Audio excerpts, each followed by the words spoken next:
No. But it's Sumo Slammers! In 3D!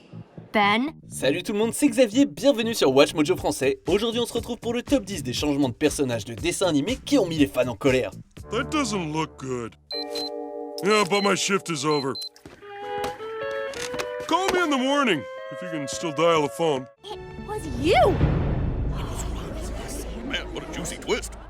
You're the one who let him out. You're the crystal guy. I recognize you now. You are the Guardians of the Galaxy!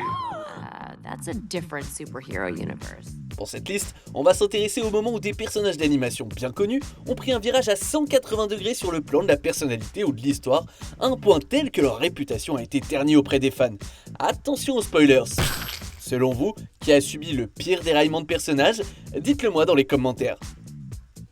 Numéro 10, directeur Seymour Skinner aka Armin Tamzarian, Les Simpsons. Après que Ned Flanders soit passé du statut de voisin sympathique à celui d'homme extrêmement religieux, l'expression flandérisation a été créée et s'applique aux personnages qui ont subi des ajustements extrêmes à leur personnalité. Son, let me put this gently.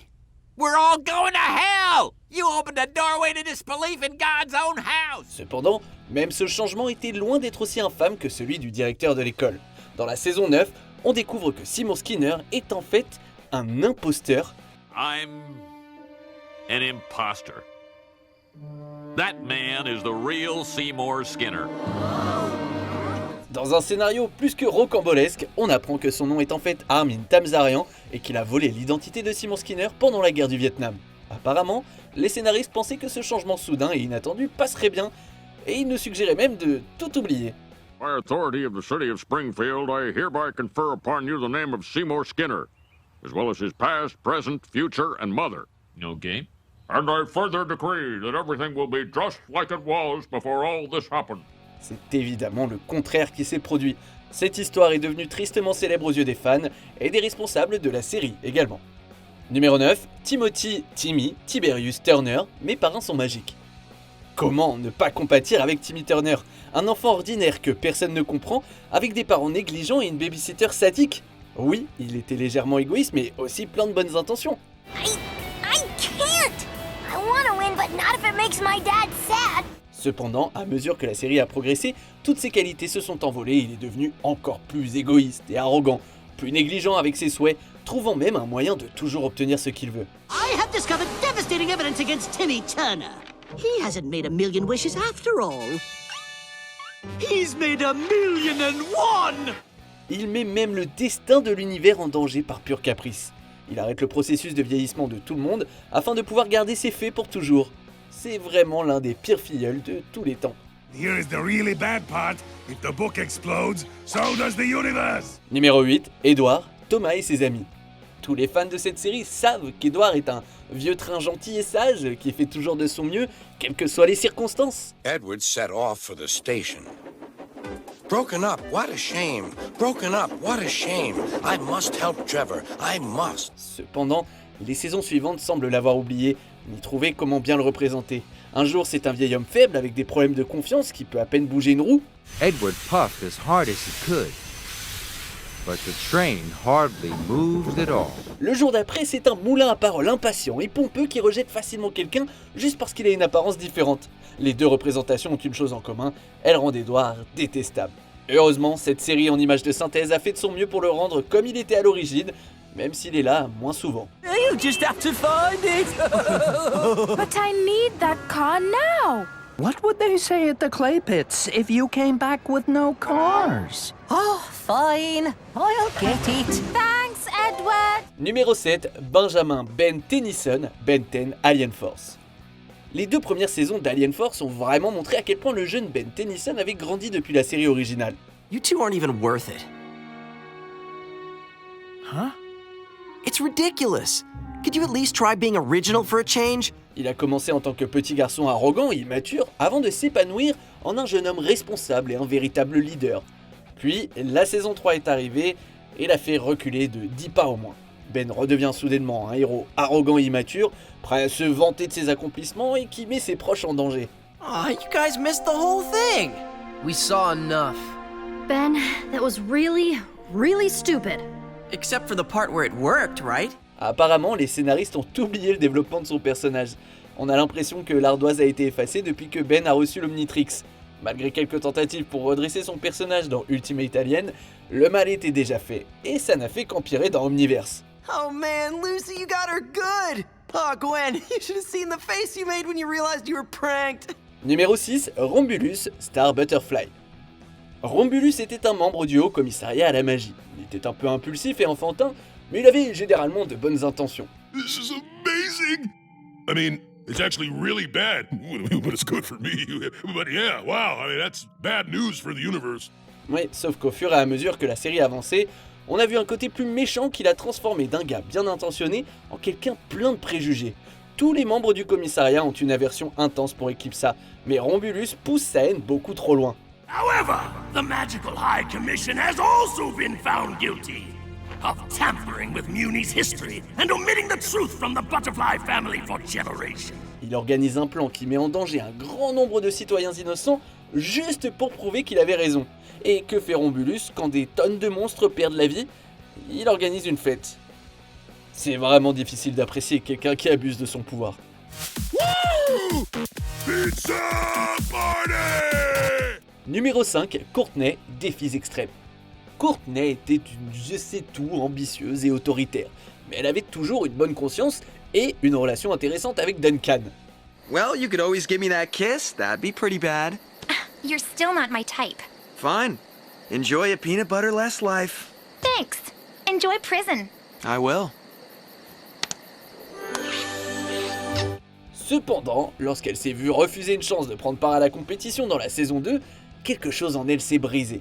Courtney est devenue pourri gâtée, violente, manipulatrice et ne se soucie plus de savoir qui elle doit démolir pour arriver au sommet. Même son petit ami n'est pas à l'abri. What do I hear for a ride to freedom? You gotta be kidding! You're willing to bargain with our lives? Duh. And the offers better be good. I've already got a PDA. En fait, la seule raison pour laquelle elle s'est rendue en deuxième saison, c'est qu'elle a intenté un procès et qu'elle a gagné. Ça montre bien que la compétition dans Total Drama fait ressortir le pire chez les gens. Regardez juste ce que ça a fait à Ezekiel. Why only the most dangerous and chauvinistic animal of all? Ezekiel! Numéro 4, Blue Regard Q Blue Kazoo Foster's Home for Imaginary Friends. C'est incroyable ce qui peut changer entre un épisode pilote et la série comme telle. Prenez par exemple Blue, l'ami imaginaire de Mac. Dans le pilote, il était encore espiègle, mais avait bon cœur, et sa loyauté envers Mac était bien évidente. Sorry, Mac, I hate to break it to you, but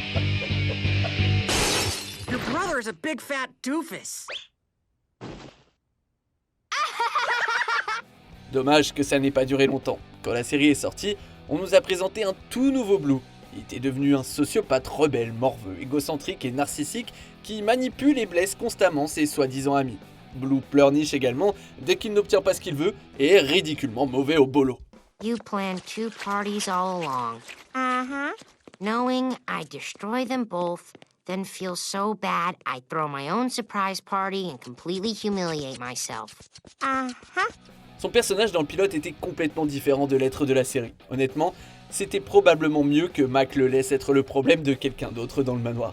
We are going. End of discussion. Numéro 3, Patrick Étoile de Mer, Bob l'éponge. Avec des amis comme Patrick, qui a besoin d'ennemis, hein? Mais c'était pas toujours le cas. Il y a longtemps, Patrick n'était qu'un adorable bouffon dont la loyauté envers son meilleur ami Bob l'éponge était juste incontestable. Is this the Krusty Krab? No, this is Patrick. Is this the Krusty Krab? No, this is Patrick. Is this the Krusty Krab? No! This is Patrick! Au fil du temps, il a inspiré certains des mèmes et des citations les plus drôles de la série. Mais aussi, avec le temps, Patrick est passé du statut d'imbécile bon enfant à celui de cancre, égoïste et mesquin. C'est maintenant un égocentrique dont la seule loyauté est envers son estomac. Il est également enclin à blesser ses amis, en particulier Bob, sans s'en soucier plus qu'il ne faudrait.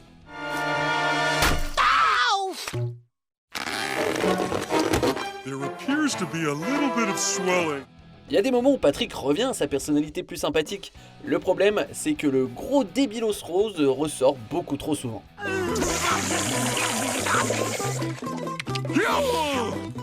Numéro 2, Brian Griffin, les Griffins. Pour être honnête, presque tous les personnages des Griffins ont souffert d'un dérapage et d'une flandérisation. Mais qui en a le plus souffert? Je penche pour le chien de la famille Griffin, Brian. Au début, c'était la voix de la raison dans la série. I just wanted to thank you for everything you did today.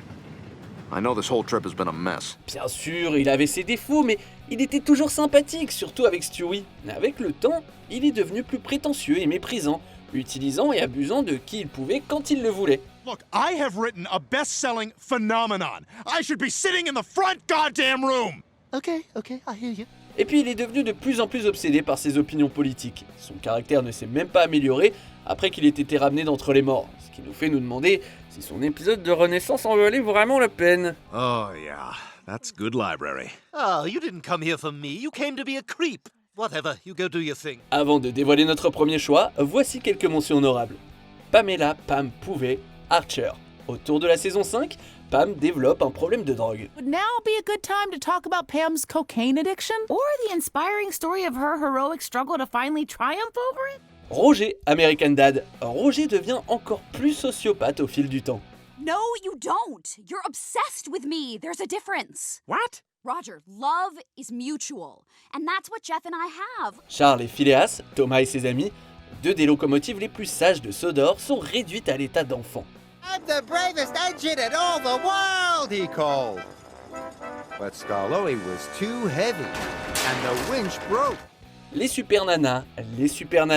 Le reboot transforme les héros de Townsville en même ambulants et parlants. Party time!